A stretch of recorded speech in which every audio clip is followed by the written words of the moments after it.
7.6 vertex form of a quadratic function. We're going to be looking at some quadratic functions and identifying a few characteristics to identify what the vertex will be or how we can graph it when it's in vertex form. So the first example here, the graph of y equals x squared is a parabola with the following properties. So let's graph that first. Again, if you need a table of values, that's just where your y value is equal to all of your x values squared. So 0 and 0. When my x is 0 and I square it, I'll still have 0. 1 squared will still be 1. 2 squared now is 4. 3 squared is 9. So that's the most points we'll be able to have on this. We know it's opening up because the a value is positive and it's a 1. So vertex 0 and 0. 1 and 1. Negative 1 and 1. 2 and 4. Negative 2 and 4. Negative squared is still positive as well. So this is plus or minus, plus or minus. Connecting that. So at y equals x squared, my vertex is at 0 and 0. My y-intercept, where it crosses the y-axis, is at y equals 0. My x-intercept is at x equals 0. It's opening up. My axis of symmetry is always your x value of your vertex, and we said that it's 0. So my axis of symmetry is x equals 0. That means that if I were to draw a line directly through x is 0, I would cut that graph in half. It would be symmetrical on both sides of that point. My domain, all of the x values, again, is elements of the real numbers. It's going to encompass everything. My range, I have a minimum value since it's opening up. So my y value is greater than or equal to 0. And y is still an element of the real numbers. Now, for the graph of y equals x squared plus q, it's also a parabola, but a few things change here with the q value. So I'm going to graph 3 different functions here for you. Y equals x squared plus 1.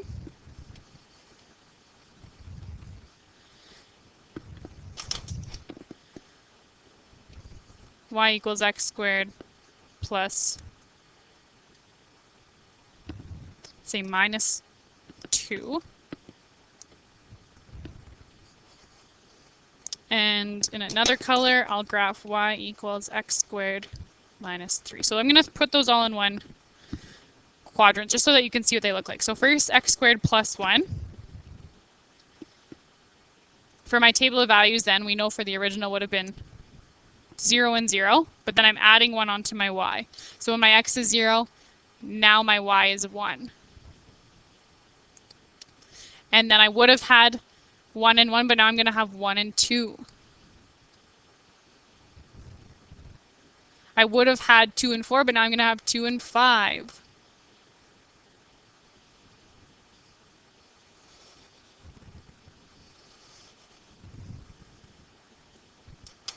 For my red graph, I'm going to subtract 2 from what I would have had.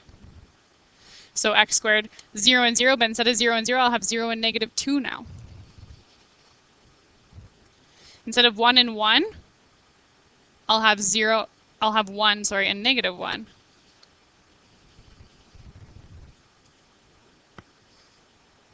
One and negative 1, and negative 1 and negative 1. And then I would have had 2 and 4, but now I'm going to have 2 and 2, and 2 and negative 2.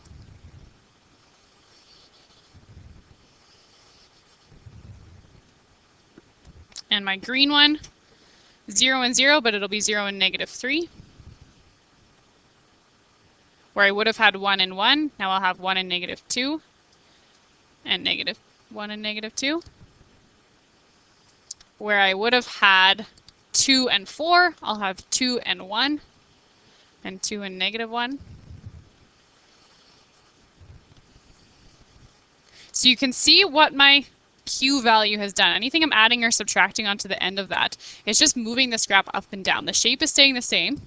It's just telling me where that y value will be of my vertex. So for all of those graphs, my x value was still at 0 for my vertex, but whatever that q value was my y value of the vertex. My y-intercept was at y equals the q value. My x-intercept remained at x equals 0. It was still opening up. My axis of symmetry doesn't change because that q was only affecting my y, so still is x equals 0. My domain is still xer. And my range was y is greater than or equal to whatever my q value was for each. So in my black graph, when my q value is a 1, my range would be y is greater than or equal to 1. For y equals x squared minus 2, when my q is a negative 2, my graph is y is greater than or equal to negative 2.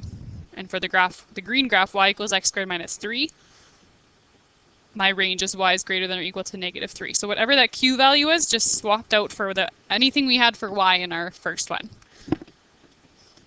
So we can see that the value q simply just moves our graph up or down by whatever value that q is. Stays the same for y equals x squared from the original graph above, and adjusts it by moving it up or down by however many our q value is. Now we're going to look at a few to see how when I change my p value, if I add a p, x minus p squared, how that's going to adjust our original quadratic function. So I'm going to graph, let's start with black, y equals x minus 3 squared. Will be in black. My red graph will be x plus 2 squared.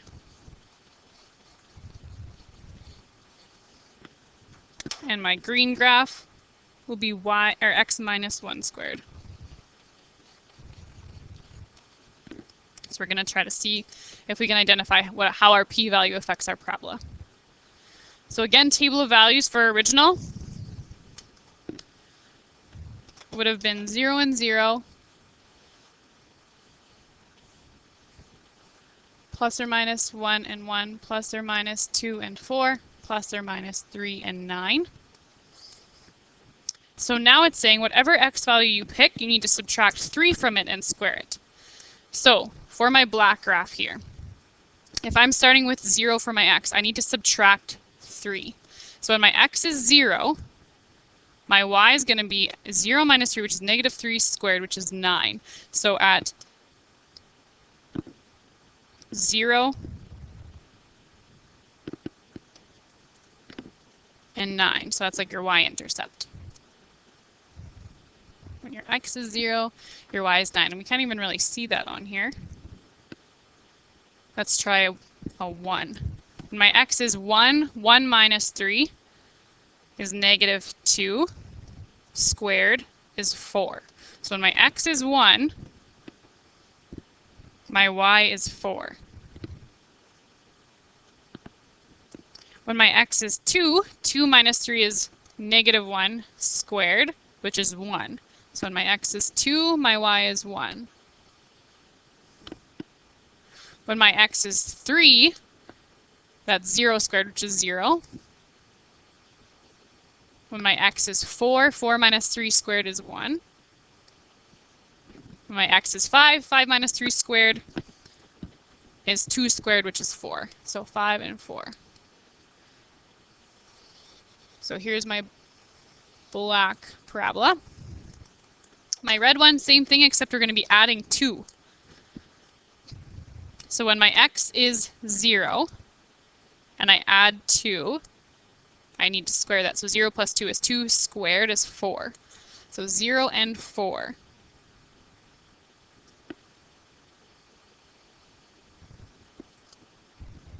When my x is 1, my y will be 3 squared, which is 9. Which again is up 5, 6, 7, which is going to be somewhere up here. So let's start picking some negatives. I was at 0, so let's say negative 1. Negative 1 plus 2 is going to be 1 squared. So when my x is negative 1, my y is positive 1. When my x is negative 2, my y would be 0. Negative 2 plus 2 is 0 squared is 0. When my x is negative 3 plus 2 is negative 1 squared, which is just 1. And then when my x is negative 4, my y will be negative 2 squared, which is positive 4. So negative 4 and 4. So here's my red parabola. Same shape, just different location again. In my green one, I'm subtracting 1 this time. So when my x is 0, 0 minus 1 is negative 1 squared, which is 1. So 0 and 1. When my x is 1, 1 minus 1 is 0, so 1 and 0. When my x is 2, 2 minus 1 is 1, squared is still 1. When my x is 3, 3 minus 1 is 2, 2 squared is 4. And let's do it on the other side. When it's negative 1, it's going to be a negative 2 squared is 4. So here's my green parabola. So as you can see, all three of those have the same shape to them, but they've just been moving now. So the graph of y equals x squared is simply translated left or right by the value of p, but it's always the opposite of what it looks like. So we can see my green one. It looks like a minus 1, but I really went 1 to the right. My red one looks like I went 2 to the right. I went plus 2, but I really went 2 to the left. And my y looks like minus 3, but I really moved 3 to the right. So that's one thing that you want to remember. Whatever value you put in for p, because the normal formula, the original, has a subtraction sign. So if I put a positive 1 in there, that means I'm moving 1 to the right, even though it looks like x minus 1. If I have an addition sign in there, that means I had to have entered a negative value. So x subtract negative 2 is really x plus 2. So then I put in a negative value. It's always the opposite sign for your p value than what it looks like, but your q value from before is always the same. So let's answer this in terms of all p's. So my vertex is now going to be p, comma 0.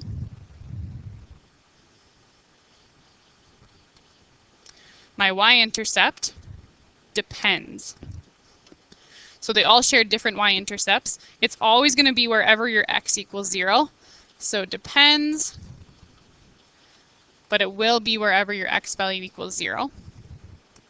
Your y-intercept is, your x-intercept is always going to be what your p-value is. Opening was still up for all of them.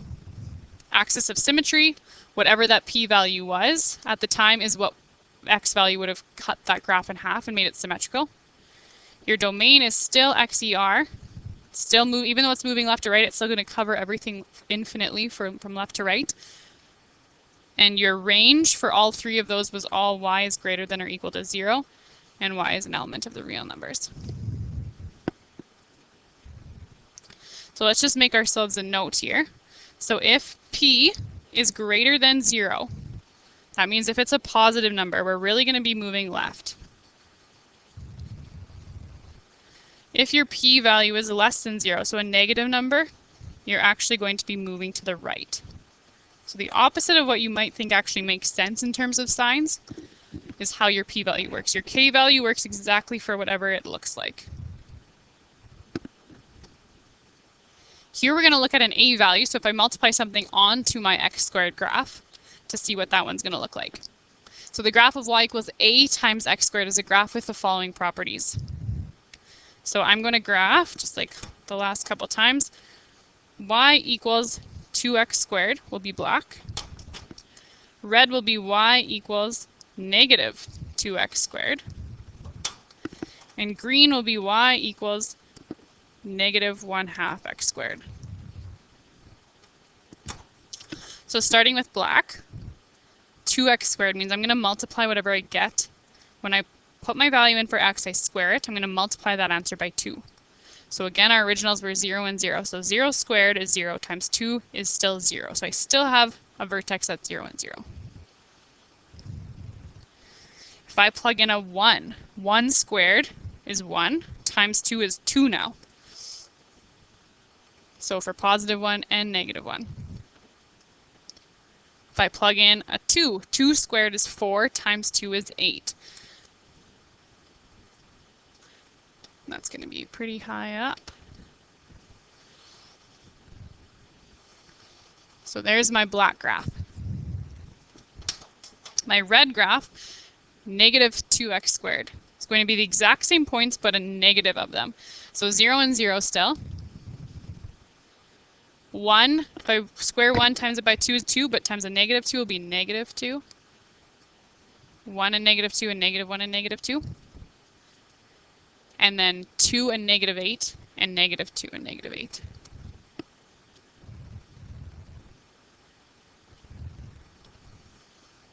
Again, just guesstimating where that 8 would be, since our graph doesn't go that far.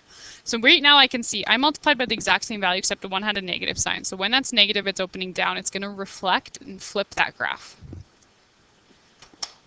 Now my green one, negative 1/2. So I'm going to cut in half any value that I get. So 0 and 0 still. 0 times anything will be 0. When I plug in a 1 there, 1 squared is 1 times negative 1/2 will be 1 and negative 1/2. And negative 1 and negative 1/2. Plugging in a 2. 2 squared is 4 times negative 1/2 is negative 2.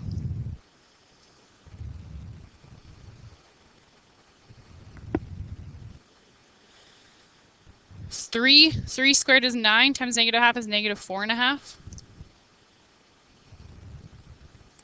On both sides. So now we can see the shape is even switched a little bit. My green one's definitely wider than my black and my red. So the graph of y equals x squared is simply expanded or compressed. So like stretched out, it gets narrower or wider depending, and those are the restrictions. If your a value is greater than 1, so it's 1, 2, 3, 4, 5, 6, 7, 8, it's going to be expanded or stretched. Becoming a little bit more narrower or skinnier, for other words to describe that.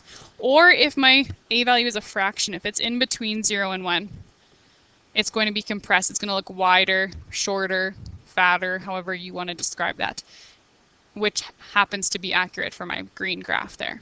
My 1/2 is in between 0 and 1. Now you're probably thinking, well, it's a negative, so it's actually less than 0, but the negative just tells us reflect.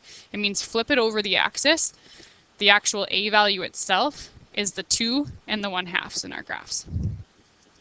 So if we want to remind ourselves of that, if a is greater than 0, it's going to open up. If a is less than 0, the graph will open down.